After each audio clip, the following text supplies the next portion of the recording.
Hello everyone, a very warm welcome to Study IAS. I hope you all are doing extremely well. आज से हम एक नई series start करने वाले हैं where we will discuss the important government schemes. हम लोगों को पता है कि यूपीएससी के एग्जामिनेशन के लिए गवर्नमेंट स्कीम्स कितनी ज़्यादा इंपॉर्टेंट हैं prelims as well as mains point of view से। सो यहाँ पर हम जितनी भी जो ट्रेंड में चल रही हैं या जितनी भी पुराने सालों में इंपॉर्टेंट गवर्नमेंट स्कीम्स आई हैं उनको हम डिस्कशन में लेंगे। ये है लेक्चर नंबर 1 एंड यहाँ पर हम डिस्कशन में लेंगे जितनी भी एग्रीकल्चरल स्कीम्स हैं उनको। बिफोर स्टार्टिंग द लेक्चर एक चीज़ आपको पता होनी चाहिए कि अगर आप अनअकैडमी का सब्सक्रिप्शन लेंगे इस बारी तो आपको बहुत ज़्यादा फ़ायदा होने वाला है। एक तो आपको वर्थ 10,000 रुपीज़ की 20 बुक्स मिलेंगी which are specially designed by UPSC experts. And ये जो सब्सक्रिप्शन होने वाला है ये एक मेगा सब्सक्रिप्शन है, क्योंकि जैसे आप एक साल का सब्सक्रिप्शन लेते हो तो आपको एक साल की जो वैलिडिटी होती है वो मिलती है उसके साथ, राइट? वो एक साल तक आपके पास रहेगा। बट यहाँ पर आपको 4 मंथ्स एक्स्ट्रा मिलने वाले हैं, ठीक है? तो आपको और भी ज़्यादा फ़ायदा है, आप और भी ज़्यादा पढ़ सकते हैं और भी अपने फेवरेट टीचर्स के जो लेक्चर्स हैं उनको अटेंड कर सकते हैं। एंड यहाँ पर लोन की फैसिलिटी भी अवेलेबल है अगर आप यूपीएससी का सब्सक्रिप्शन लेने के लिए इच्छुक हैं, ठीक है? एंड अगर आप हमारा discount code study IAS use करेंगे to take the subscription you will get a discount of 10%। ये आप देख सकते हैं, ये आपके लिए एक मेगा सब्सक्रिप्शन ऑफ़र है। एंड अनअकैडमी कॉम्बैट के बारे में आप लोगों को पता होना चाहिए। अनअकैडमी कॉम्बैट हर संडे होता है एंड इसमें क्या होता है, जैसे आपको एक जो रियल फीलिंग आती है एग्ज़ाम देने की वो आप यहाँ पर महसूस कर सकते हैं because you compete with so many other aspirants. Okay, तो 60 मिनट्स में 60 क्वेश्चंस आपको सॉल्व करने होते हैं। एवरी संडे ये होता है, तो आप इस कॉम्बैट में पार्टिसिपेट ज़रूर करिए, आपकी प्रिपरेशन में ये चार चांद ज़रूर लगाएगा। ओके, चलिए न्यू बैचेस स्टार्ट हो रहे हैं यूपीएससी के 2021, 2022, 2023 के लिए, तो आप इसको देख सकते हैं। It is starting from today, starts on 28 अप्रैल। तो जल्दी जाइए, अनअकैडमी का सब्सक्रिप्शन लीजिए एंड अपने फेवरेट टीचर्स से पढ़िए। चलिए स्टार्ट करते हैं आज के क्लास के साथ। हमारा टारगेट होने वाला है कि हम 2021 का जो प्रीलिम्स आ रहा है उसके लिए हम जितनी भी जो गवर्नमेंट स्कीम्स हैं उनको कवर कर लें। ये बात आप याद रखिएगा, इसका मतलब ये नहीं है कि हम सिर्फ जो स्कीम्स 2020 में आई हैं उनको पढ़ेंगे। 2018, 2019, 2020 में जो जितनी भी स्कीम्स आई हैं वो सारी हमारे लिए एग्ज़ाम पॉइंट ऑफ व्यू से बहुत ज़्यादा इंपॉर्टेंट हैं।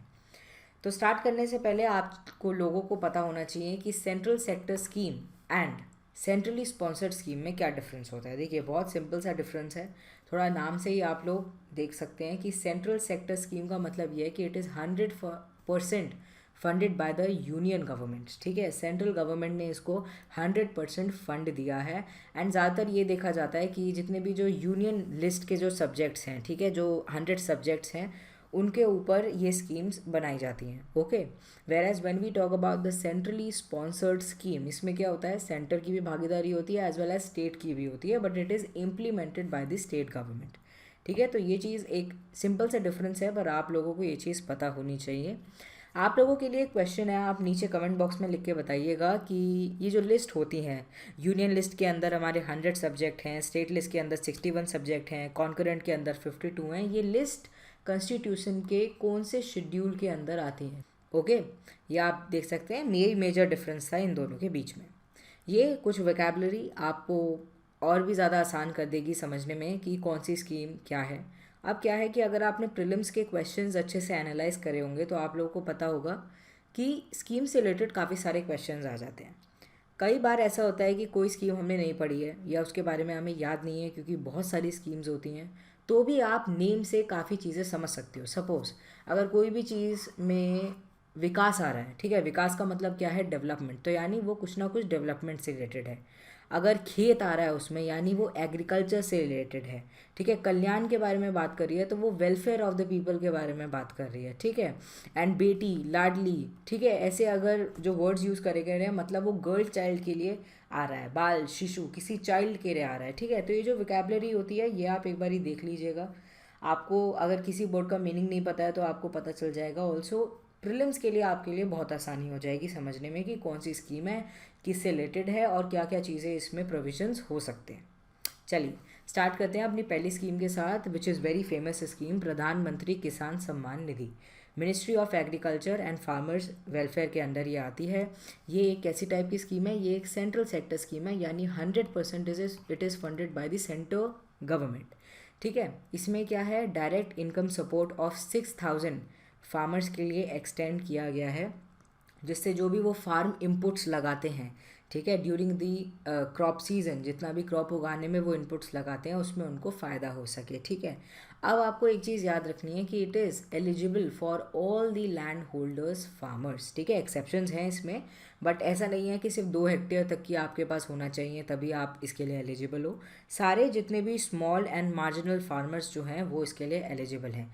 एक्सेप्शन में आते हैं वो लोग जिनके पास इंस्टीट्यूशनल लैंड होल्डर्स हैं जो भी, या फिर वो जो कि मेंबर हैं, कोई भी कॉन्स्टिट्यूशनल पोस्ट में हैं, या मिनिस्टर हैं, स्टेट मिनिस्टर हैं, एमपी हैं, एमएलए हैं, मेयर है म्यूनिसिपल कॉरपोरेशन में, चेयरपर्सन हैं डिस्ट्रिक्ट पंचायत के, ठीक है, रिटायर ऑफिसर हैं या एम्प्लॉयज़ हैं central as well as state government के, and all superannuated retired pensioners whose monthly income is 10,000 or more, a monthly pension is basically 10,000 or more, तो ये सब लोग जो हैं, and all person who paid income tax in last assessment year, ये सब लोग हैं जो कि इससे अलग हैं, डॉक्टर, इंजीनियर, लॉयर, ठीक है, ये सब लोग इसके अंदर नहीं आते हैं।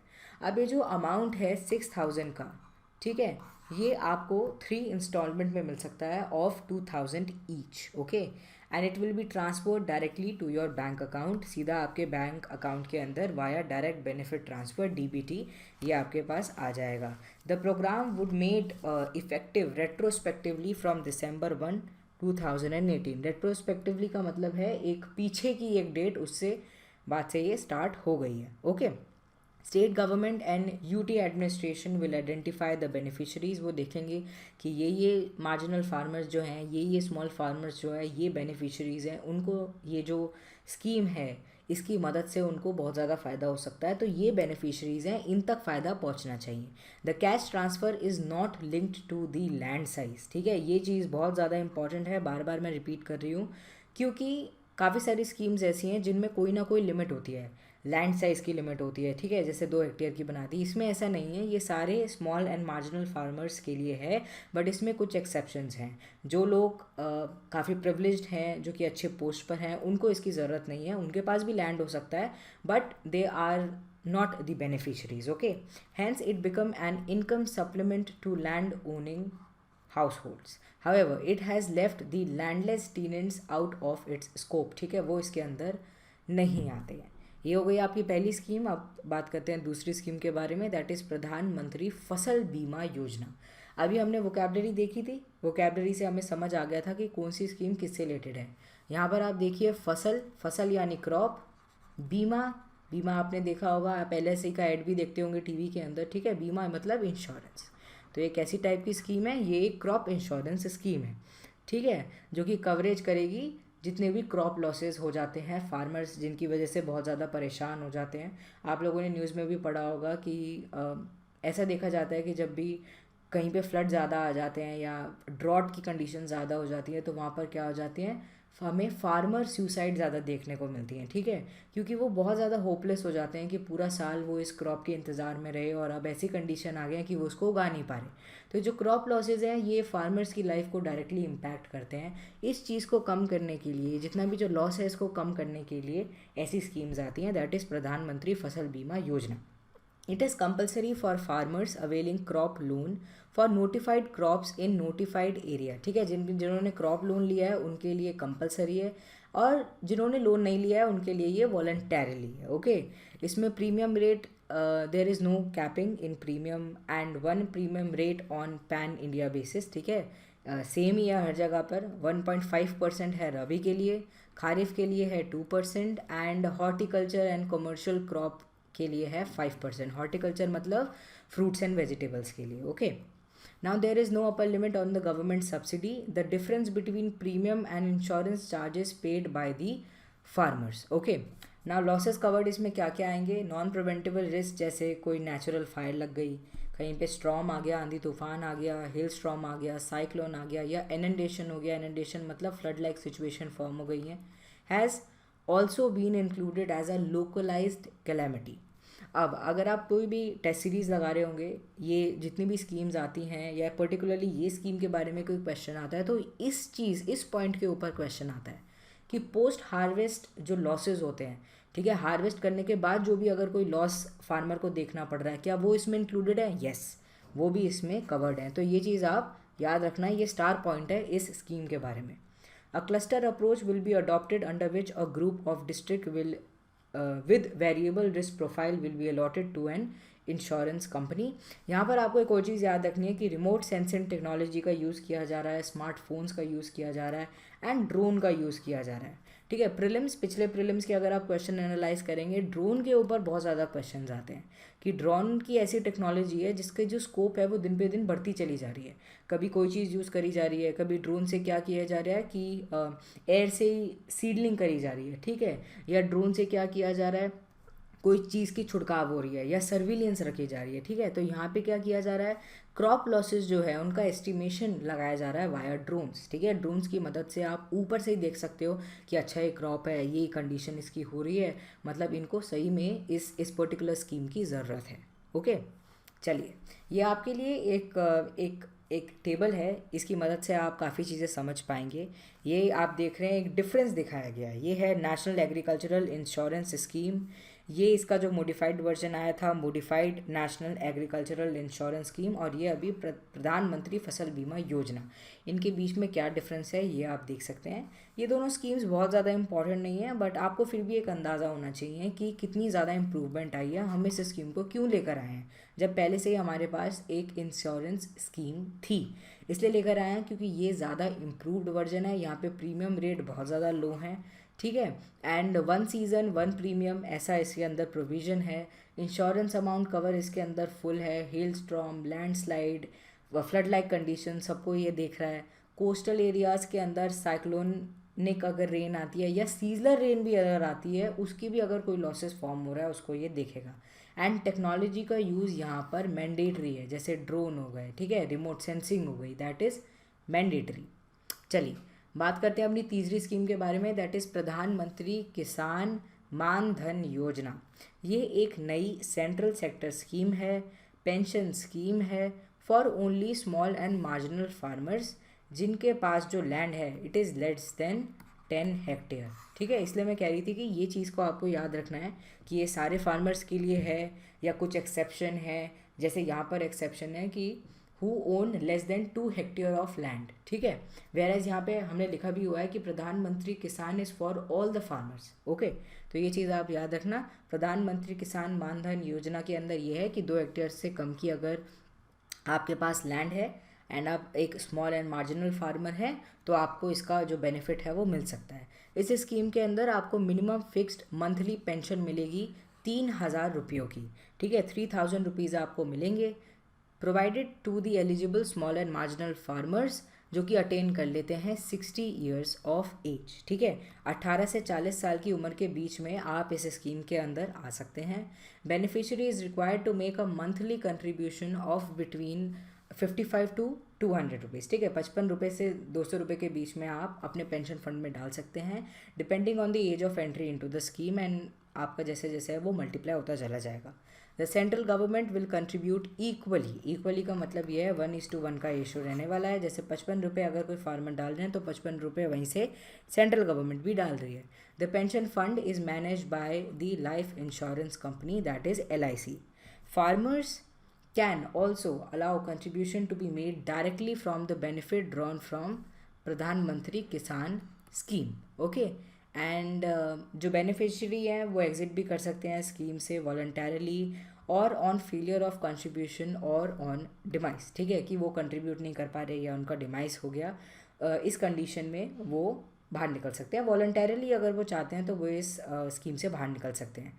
And they can opt for voluntarily to exit the scheme after a minimum period of 5 years, ठीक है। रेगुलर कंट्रीब्यूशन 5 साल तक आप कंट्रीब्यूट करिए, उसके बाद आप बाहर निकल सकते हैं। एग्जिट पर only there contribution shall be return, जितना उन्होंने कंट्रीब्यूट किया है उतना ही उनको LIC वापस देगी with in interest equivalent to the prevailing saving banking rate, ये सब चीज़ें उसमें जोड़ दी जाएंगी। आप देख सकते हैं इधर accumulated interest actually earned by the pension fund और the interest at the saving bank interest rate whatever is higher. ठीक है, तो ये कुछ प्रोविजंस हैं एग्जिट केस के अंदर जो कि अवेलेबल हैं। ये चीज़ें इतनी इंपॉर्टेंट नहीं है, आप एक बार ही रीड मान लीजिएगा क्या एग्जिट के क्या नॉर्म्स हैं और सब क्या फैसिलिटीज़ मिल रही हैं। The beneficiary should not be covered under any other statutory social security scheme and it includes the exception under PM किसान स्कीम। ये चीज़ आपको याद रखनी है, पीएम किसान एक एक्सेप्शन है, अदरवाइज आप किसी और सोशल सिक्योरिटी स्कीम के अंदर होंगे तो आप इसके बेनिफिट नहीं उठा पाएंगे। चलिए बात करते हैं चौथी स्कीम के बारे में, दैट इज़ कृषि कल्याण अभियान। ठीक है, कल्याण से पता चल रहा है फ़ायदा करने की बात करी जा रही है हमारे फार्मर्स की। It is launch to aid assist and advice the farmers, जो हमारे किसान हैं उनको मदद करने की बात करी जा रही है कि उनकी जो फार्मिंग टेक्निक्स हैं उनको और भी ज़्यादा बेहतर बना सकें। ठीक है, क्यों? क्योंकि अगर फार्मिंग टेक्निक्स बेहतर होंगी एक तो काम जल्दी होगा, ठीक है, क्रॉप अच्छे से उग पाएंगी, उन्हें अच्छा रिटर्न भी मिल पाएगा एंड फार्मर्स की इनकम अल्टीमेटली बढ़ पाएगी। It will be undertaken in 25 villages with more than 1,000 population, each in aspirational district identified in consultation with Ministry of Rural Development as per directions of NITI Aayog. Aspirational district वो सारे district हैं India के जो कि poor हैं and socially economically इतने ज़्यादा अच्छे नहीं हैं, ठीक है, थोड़े बैकवर्ड हैं, but we aspire to improve them. ठीक है, कि उनके अंदर और भी ज़्यादा हम इम्प्रूवमेंट लेकर आएँ जिससे उनकी जो कंडीशन है, उनकी जो परफॉर्मेंस है वो बेहतर हो सके। 115 डिस्ट्रिक्ट आइडेंटिफाई करे गए थे 28 स्टेट्स के अंदर, at least one from each state. ठीक है, गवर्नमेंट ऑफ इंडिया लेवल पर the program is encode by the NITI Aayog. ठीक है, नीति आयोग इसको देखती है। तो ये आपको पता होनी चाहिए कि एस्पिरेशनल डिस्ट्रिक्ट की बारे में इसमें बात हो रही है। The overall coordination and implementation in the 25 district villages of a district being done by कृषि विज्ञान केंद्र ऑफ दैट डिस्ट्रिक्ट। ठीक है, KVK के बारे में भी अभी हम देखेंगे। कृषि विज्ञान केंद्र हमारे प्रीलिम्स पर्सपेक्टिव से हमारे लिए इम्पॉर्टेंट है। नाउ वेरियस एक्टिविटीज़ इंक्लूड जैसे कि सॉइल हेल्थ कार्ड जो होते हैं उनको बांटना, 100% coverage of bovine vaccine for foot and mouth diseases. Bovine मतलब जो भी घास चढ़ने वाले एनिमल्स होते हैं, जैसे गाय हो गई, उनको हम बोवीन कहते हैं। 100% coverage of sheep, goat, eradication of pest. Okay, now distribution of mini kits of pulses, oil seeds, distribution of horticulture, agroforestry, artificial insemination, demonstration program on micro irrigation. ठीक है, ये सब इसमें देखा जाता है। चलिए अब बात करते हैं सॉइल हेल्थ कार्ड स्कीम के बारे में। 2015 के अंदर ये आई थी, 2015 के अंदर ये राजस्थान के अंदर आई थी।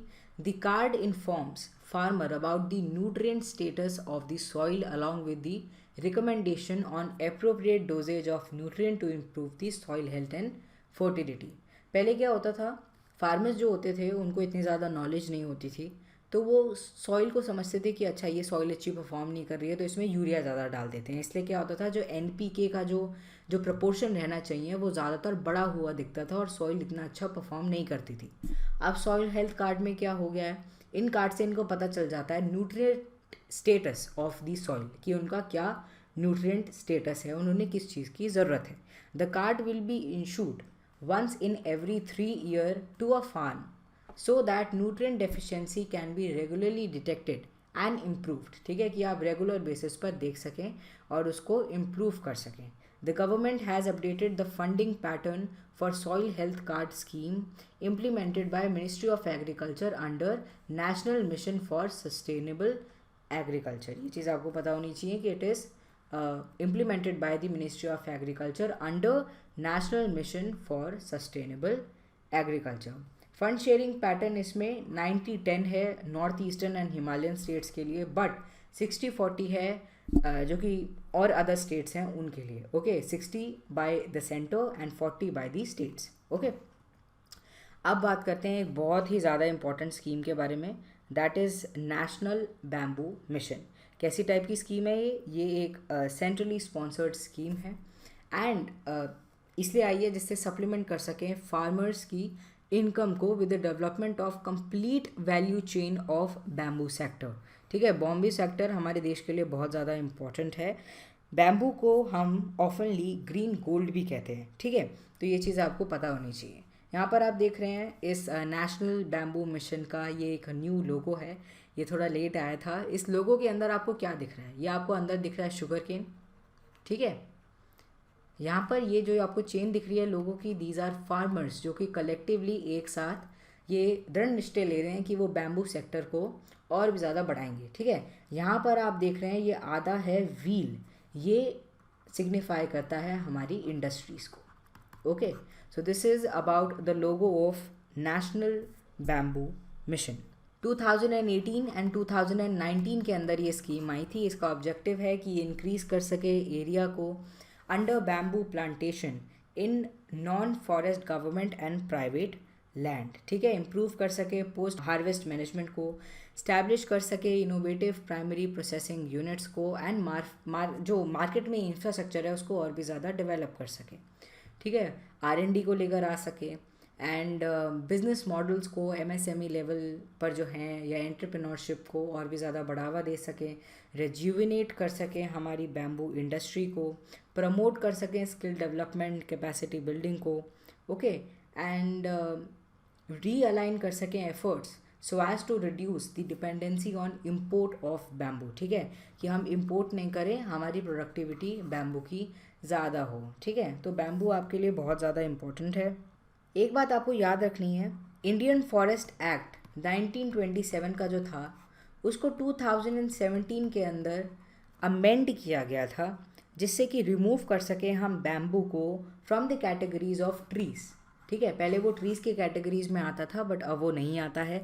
इससे क्या फ़ायदा हुआ? इससे फ़ायदा हुआ कि लोग इसको कल्टीवेट कर सकते हैं। बिजनेस पॉइंट ऑफ व्यू से भी बैम्बू की जो खेती है उसको बढ़ावा मिलेगा। ठीक है, इंपोर्ट पॉलिसीज़ में भी थोड़ा सा डिफरेंस आया। तो ये एक एक्स्ट्रा इन्फॉर्मेशन है जो कि आपको पता होनी चाहिए। चलिए बात करते हैं अगले स्कीम के बारे में, दैट इज़ ग्रीन रेवोल्यूशन कृषि उन्नति योजना।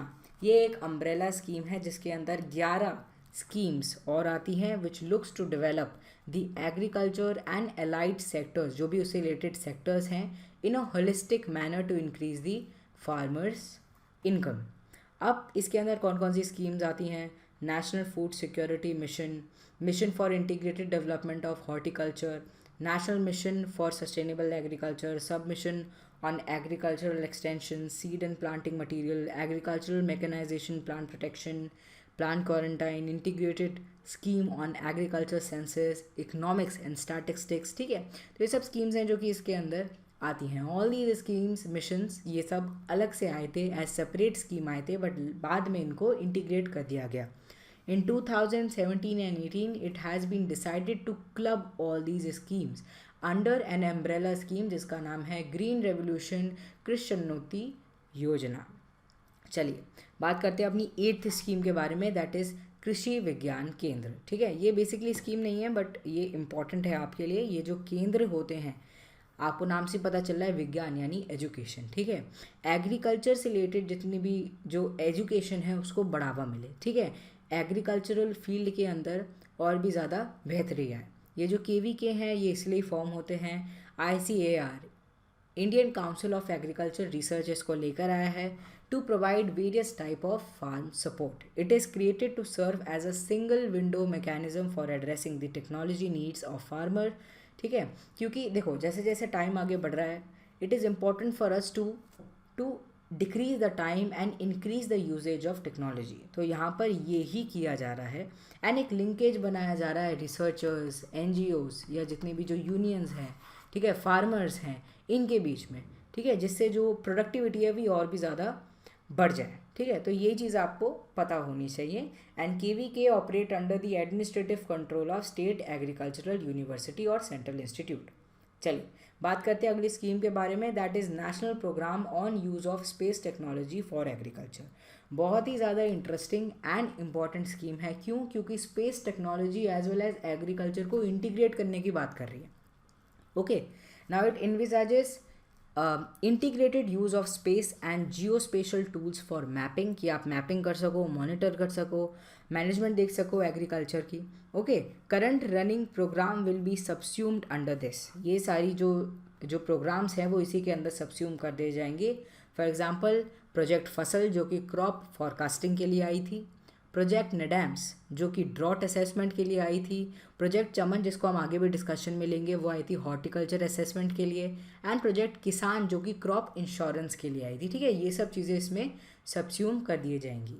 The programme will have 4 sub programs such as crop assessment and monitoring, ठीक है, कि आप क्रॉप को देख रहे हो, असेस कर रहे हो, फिर एग्रीकल्चरल रिसोर्स मैनेजमेंट के बारे में सोच रहे हो, फिर डिज़ास्टर मॉनिटरिंग एंड मिटिगेशन, ठीक है, कि कैसे हम और स्टेप्स लेकर आ सकते हैं, and satellite communication and navigation applications. ठीक है, ये 4 सब प्रोग्राम्स के अंदर इस प्रोग्राम को चलाया जाएगा। चलिए बात करते हैं अगली स्कीम के बारे में, दैट इज़ मेरा गांव मेरा गौरव।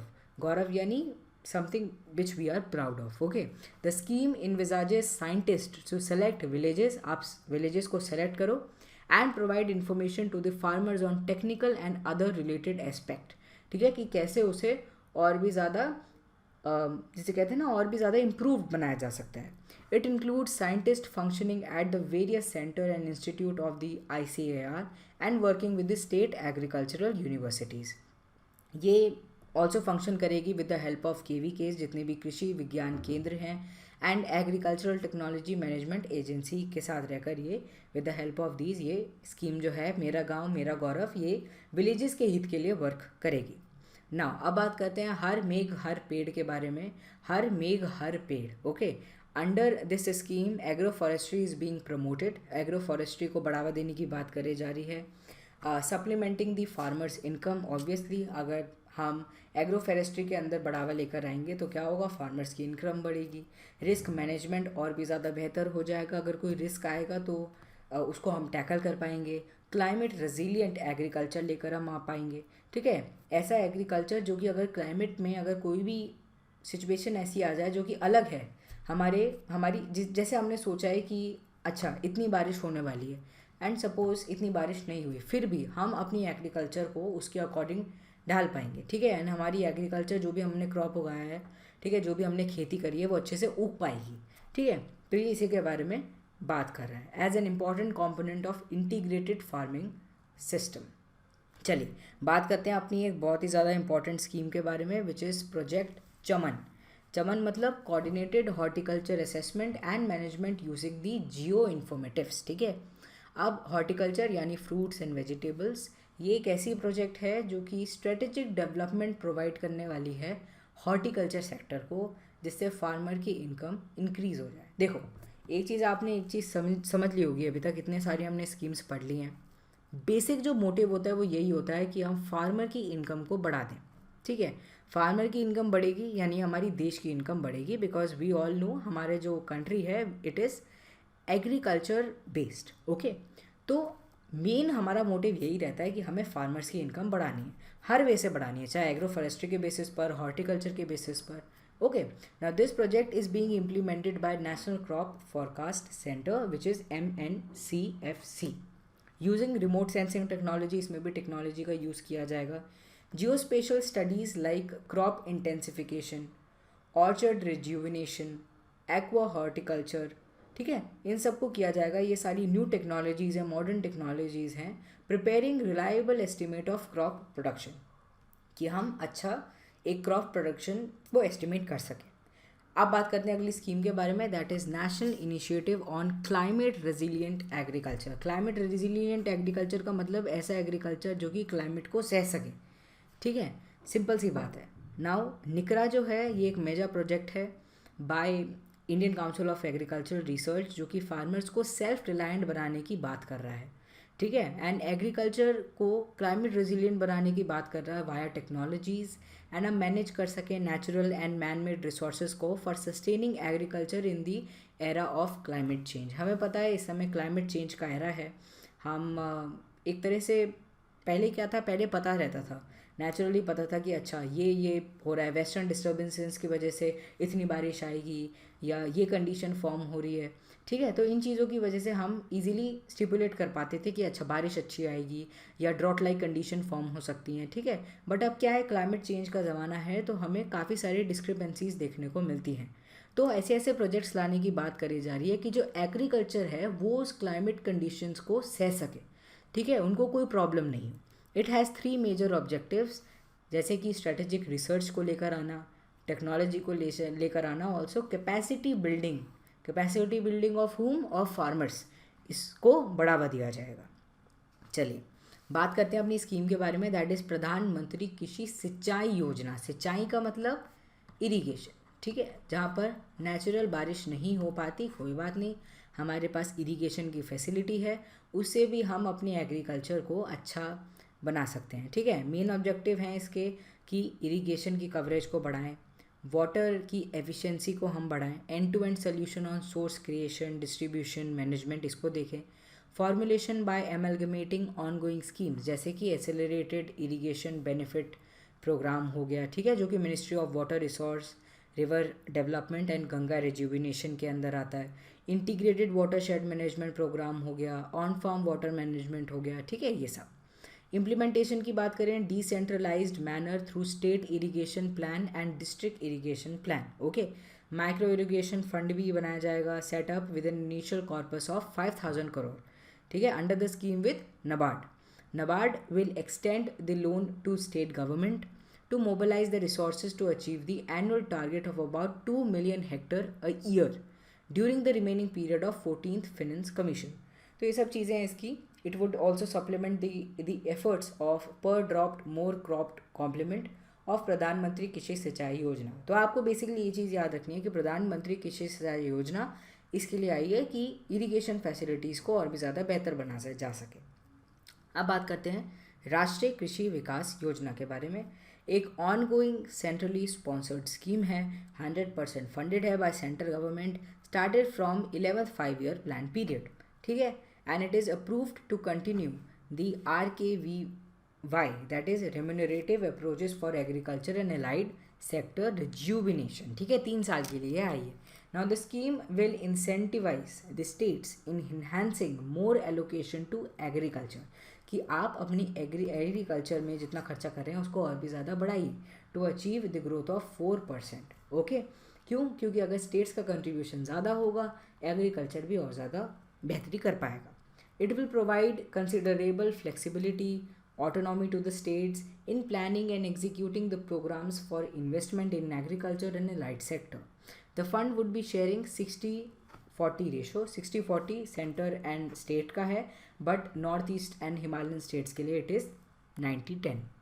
The preparation of district and state agriculture plans is mandatory, ठीक है, मैंडेटरी है. Coverage with the other programme such as नरेक्स, ओके. ये इसके बारे में है. इससे ज़्यादा बेसिकली आपको इसके बारे में जानने की कोई ज़रूरत नहीं है. आपको मोटे मोटे तौर पर पता होना चाहिए कि अच्छा ये स्कीम इससे रिलेटेड है, इतनी ये ऐसी टाइप की स्कीम है, ऐसी फंडिंग है और इसमें ये इंपॉर्टेंट प्रोविज़न है, ठीक है. Agri entrepreneurship component of RKVY, ministry of agriculture fund करेगी स्टार्टअप्स को under the innovation and agri entrepreneurship component of RKVY in 2020 and 2021. ये जो स्टार्टअप होंगे जितने भी जो जिनके लिए फंडिंग दी जा रही है, ये कैसी कैटेगरीज में वर्क करेंगे, जैसे agro processing, artificial intelligence, digital agriculture, farm mechanisation, waste to wealth, ठीक है, जितनी भी मॉडर्न टेक्नोलॉजीज़ हैं. The following are the component of the scheme. ये आप एक बारी स्टॉप करके वीडियो आप एक बार पढ़ लीजिएगा. बहुत ज़्यादा इंपॉर्टेंट नहीं है, बट फिर भी अगर आप एक्स्ट्रा नॉलेज गेन करना चाहते हैं आप इसको पढ़ सकते हैं. चलिए बात करते हैं अपनी अगली स्कीम के बारे में, दैट इज़ युवा सहाकार स्कीम, ठीक है. नेशनल कोऑपरेटिव डेवलपमेंट कॉरपोरेशन इसको लेकर आई है, ठीक है. कोऑपरेटिव नेम से ही पता चल रहा है, कोऑपरेटिव जो ग्रुपिंग होती है उससे रिलेटेड है. And it is basically a youth friendly scheme which will interact youth to cooperative business ventures, ठीक है, कि कॉरपोरेटिव बिजनेस वेंचर्स जो हैं उसमें उनका इंटरेस्ट को और भी ज़्यादा बढ़ाया जा सके. The scheme will be link to 1000 crore cooperative startup and innovation fund.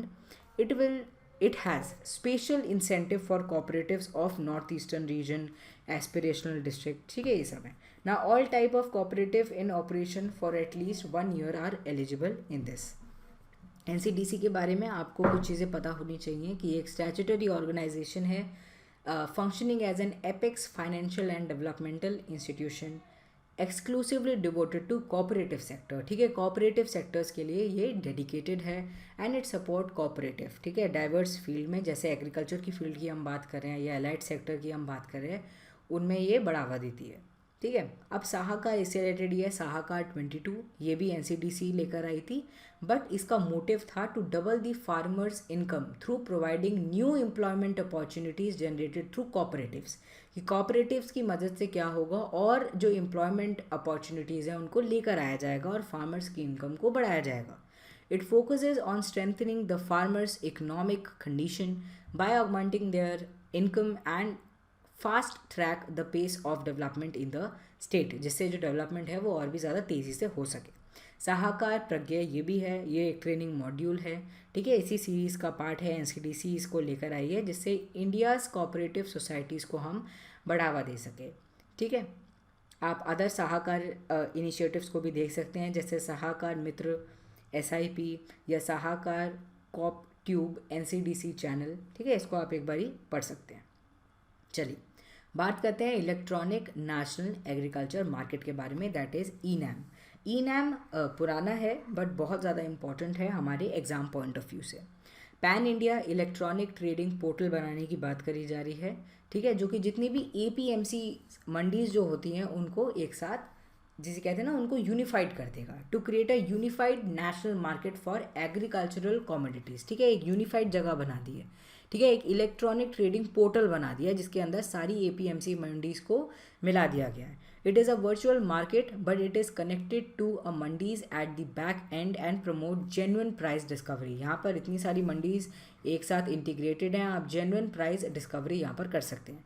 Funded by agritech infrastructure fund which is set up by the Small Farmers Agribusiness Consortium. Licence, liberal licensing मिलेगी इसमें traders को, commission agents को by the state authorities, and 1 licence for a trader is valid across all the market in the state. ठीक है, एक licence एक trader का valid होगा across all the market in the state के लिए. Market fee single point levy on the first wholesale purchase from the farmers. ये सब चीज़ें इतनी इंपॉर्टेंट नहीं है. Implementation a central sector scheme है, ये 100% by the central government funded है. Willing state enact suitable provision in their APMC act for integration with the e platform. ठीक है, वो अपने हिसाब से चेंजेस और ला सकते हैं. चलिए बात करते हैं E-रकम के बारे में. E-रकम मतलब ई राष्ट्रीय किसान एग्री मंडी. ठीक है, ये भी एक डिजिटल प्लेटफॉर्म पोर्टल है, अनेबल करता है फार्मर्स को कि वो सेल कर सके अपने एग्रीकल्चरल प्रोडक्ट्स को थ्रू ऑक्शन. ठीक है, ऑक्शन की मदद से, ऑक्शन की मदद से क्या होता है, जो वैलिड प्राइस होता है वो मिल पाता है. जो फार्मर्स होते हैं उनके पास अपॉर्चुनिटी ज़्यादा होती हैं, वो चूज़ कर सकते हैं. ठीक है, the farmer would get the payment for their product directly into their bank accounts. ठीक है, विदाउट इंटरमीडिएटरीज. क्यों, पहले क्या होता था, इंटरमीडिएटरीज बहुत ज़्यादा पैसा खा जाते थे. अब इंटरमीडिएटरीज को हटा दिया गया है, सीधा पैसा जाएगा फार्मर्स के अकाउंट के अंदर. Now CWRC, a subsidiary of Central Warehousing Corporation Limited, will provide logistic support for sellers and buyers in case they need it. ठीक है, लॉजिस्टिक सपोर्ट देगी CWRC. अब बात कर लेते हैं नाफेड के बारे में, क्योंकि हम स्कीम्स के बारे में डिस्कशन में ले रहे हैं तो नाफेड के बारे में जानना इंपॉर्टेंट है. नाफेड का मतलब national agricultural cooperative marketing federation of India, जो कि 1958 में बनाई गई थी. यह रजिस्टर है अंदर multi state cooperative societies act. Objective है इसका cooperative marketing of agricultural produce को बढ़ावा देना to benefit the farmers. Okay, now FCI, food corporation of India, was setup under the food corporation act 1964 with the following objective. ये FCI के बारे में है, ये नाफेड के बारे में है. For the effective price control operations for safeguarding the interest of the farmers, FCI को लेकर आया गया. Distribution of food grains throughout the country सही से हो, पब्लिक डिस्ट्रीब्यूशन सिस्टम सही से चले, maintaining the satisfactory level of operational and buffer stock of food grain to ensure the national food security. इन सब ऑब्जेक्टिव्स के बेसिस पर फूड कॉरपोरेशन ऑफ इंडिया को लेकर आया गया by the act of food corporations act 1964। चलिए बात करते हैं प्रधानमंत्री अन्नदाता आय संरक्षण अभियान के बारे में। पीएम आशा और प्रधानमंत्री अन्नदाता आय संरक्षण योजना आपके लिए बहुत ज़्यादा इम्पॉर्टेंट है। नई स्कीम नहीं है, 2018 के अंदर आई थी, बट इम्पॉर्टेंट इसलिए है because it aims to provide the MSP assurance to the farmers, okay, and ensure करती है कि उन्हें सही पैसा मिल सके अपने प्रोड्यूस के लिए, उन्हें रिम्यूनरेटिव प्राइजेस मिल सकें। Increase in MSP can improve the farmers income by strengthening the procurement mechanism in coordination with the state government.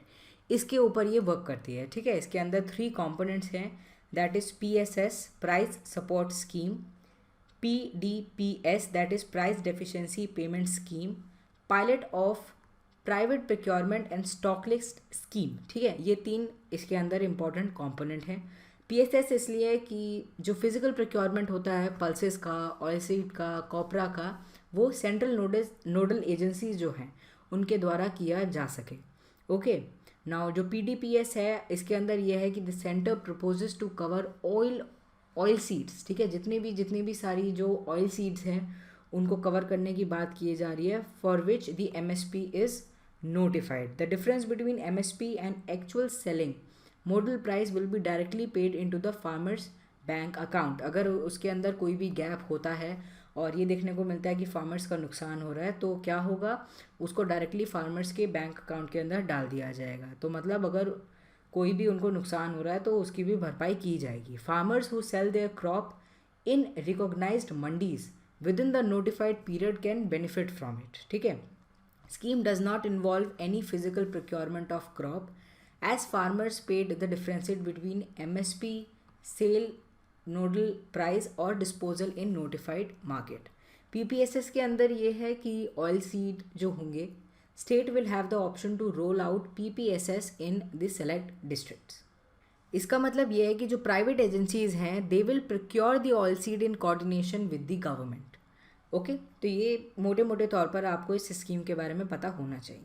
चलिए बात करते हैं परंपरागत कृषि विकास योजना के बारे में। ये प्रमोट करती है ऑर्गेनिक फार्मिंग को, ठीक है, ऑर्गेनिक फार्मिंग से रिलेटेड है ये scheme. It will be implemented in cluster based approach and farmers will be funded to meet the expenditure from farm to market, ठीक है। फार्म से मार्केट तक जाने ले जाने का पूरा जो काम होता है उसमें बहुत पैसा लग जाता है, ठीक है। एंड इस जो पर्टिकुलर स्कीम के अंदर ये चीज़ भी देखी जाएगी। There is no liability for farmers for expenditure on the certification. चलिए एक और स्कीम के बारे में डिस्कशन में ले लेते हैं, that is mission organic value chain development for north eastern region. ये नॉर्थ ईस्टर्न रीजन के बारे में बात कर रही है, सेंट्रल सेक्टर स्कीम है जिससे वहाँ पर भी ऑर्गेनिक फार्मिंग को बढ़ावा दिया जा सके। It covers states such as Arunachal Pradesh, Manipur, Meghalaya, Mizoram, Nagaland, Sikkim and Tripura, ठीक है। तो जितनी भी नॉर्थ ईस्टर्न स्टेट हैं वो सारी इसके अंदर आती हैं। The scheme aims at development of certified organic production in value chain mode to link growers with the consumer. जो ग्रो कर रहे हैं और जो कंज्यूमर्स हैं उनको एक साथ मिला दिया जाए। एक और स्कीम के बारे में, ये भी आपकी ऑर्गेनिक फार्मिंग से रिलेटेड है, participatory guarantee scheme. It is a process of certifying organic products to ensure that production takes place in accordance with the laid down quality standard. ये कोई भी जो ऑर्गेनिक फार्मिंग के द्वारा जो भी ऑर्गेनिक प्रोडक्ट बनाया जाएगा उसको सर्टिफाई किया जाएगा कि हाँ जैसे जैसे बताया गया था, जो भी क्वालिटी स्टैंडर्ड्स लाए गए थे उसके द्वारा ही ये बनाया गया है, ठीक है। The certification is in form of a documented logo और अ स्टेटमेंट, ठीक है। आपको एक लोगो मिल जाएगा, उसमें स्टेटमेंट मिल जाएगी एंड उससे आपको अंदाज़ा हो जाएगा कि अच्छा ये एकदम सही तरीके से बनाया है, कोई खतरा इसमें नहीं है। The pillars of PGS in India is it's participatory approach in which peer group will apprise the product instead of third party inspection, ठीक है। इसमें थर्ड पार्टी इंस्पेक्शन नहीं होगा। द सर्टिफिकेट्स जो मिलेंगे will be based on the active participation of stakeholders and mutual recognition and support between regional PGS groups ensure better networking for the processing and marketing. ये offer करता है every farmer को individual certificate and the farmer is free to market his own produce independent of the group. ठीक है, group का कोई मतलब नहीं है इसमें। एक बार ही उनको सर्टिफिकेट मिल गया, वो अपने प्रोडक्ट को मार्केट के अंदर बेच सकते हैं। इंडिविजुअल फार्मर्स और group of farmers smaller than 5 member are not cover under PGS. ठीक है, ऐसे स्कीम के अंदर वो नहीं आते हैं। They either have to opt for third party certification और join the existing PGS local group. ठीक है, तो इसका भी इसमें प्रोविजन बताया गया। आपको बेसिकली ये याद रखना है कि जो ऑर्गेनिक प्रोडक्ट फॉर्म होगा उसका भी एक सर्टिफिकेशन का क्राइटेरिया है, एंड फार्मर्स को भी जो कि इसको उगा रहे हैं, इतनी मदद कर रहे हैं, ठीक है, ऑर्गेनिक फार्मिंग की मदद से ऐसा कुछ प्रोड्यूस फॉर्म कर रहे हैं, तो उनको भी फ़ायदा होगा, वो उसको मार्केट में बेच सकते हैं। ठीक है, चलिए, this was all for this particular video. I hope आपको ये सारी स्कीम्स के बारे में अंदाज़न पता चल गया होगा कि ये किस चीज़ से रिलेटेड हैं, एंड प्रीलिम्स में आपको बहुत ज़्यादा फ़ायदा मिलेगा इससे। अगर आपको स्कीम्स के बारे में मोटे तौर पर पता होता है तो आप क्वेश्चंस को सॉल्व कर पाते हो कि अच्छा ये एग्रीकल्चर से रिलेटेड है, इसमें ये हुआ होगा। जैसे कुछ चीज़ें आपको स्पेसिफिकली याद रखनी है कि अच्छा यहाँ पे 2 हेक्टेयर लैंड की कैपिंग है, तो मुझे इस चीज़ को याद रखना है। इसमें नहीं है, ये सारे स्मॉल एंड मार्जिनल फार्मर्स के लिए है, तो ये चीज़ मुझे याद रखना है। ठीक है, तो इससे आपको बहुत ज़्यादा फ़ायदा होगा प्रीलिम्स में एज वेल एज मेंस में। आप कहीं भी अगर किसी भी गवर्नमेंट स्कीम को कोट करते हैं तो आपको एक एक्स्ट्रा एज मिलती है। ठीक है, ऐसा लगता है कि हाँ आपको इनके बारे में पता है, आपको पता है कि गवर्नमेंट कैसे वर्क कर रही है। So this was all for this video. I really hope you enjoyed it. नीचे आपको मिल जाएगा थम्स अप का बटन, उसको प्रेस ज़रूर करना, बताना कि आपको ये वीडियो अच्छी लगी। एंड इस सीरीज़ को हम कंटिन्यू करेंगे, जिससे जो आपके एग्ज़ाम्स आ रहे हैं, यूपीपीसीएस आ रहा है या यूपीएससी का एग्ज़ाम आ रहा है, ईपीएफओ का एग्ज़ाम आ रहा है, इन सब एग्ज़ाम्स के लिए ये स्कीम्स बहुत ज़्यादा इंपॉर्टेंट है, तो आपको फ़ायदा ज़रूर करेंगी। इस पूरी लेक्चर सीरीज़ को ज़रूर देखिएगा। Okay, so this was all for this video. Thank you very much.